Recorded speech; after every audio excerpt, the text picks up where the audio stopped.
यहाँ पर भीड़ कम हो गया है मंदिर पर।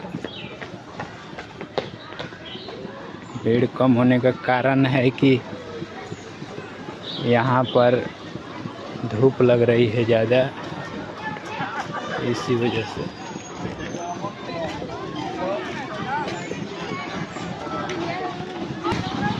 देख सकते हैं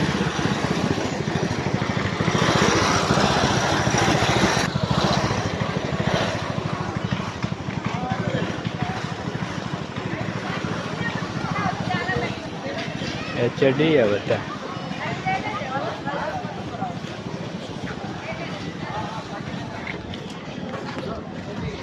हेलो गाइस, धूप लग रहा है बहुत जोरों कस से। हेलो गाइस, धूप लग रहा है। धूप लग रहा है बहुत जोर का, जो देख रहे हो ये बांधे हुए हैं तब भी लग रहा है।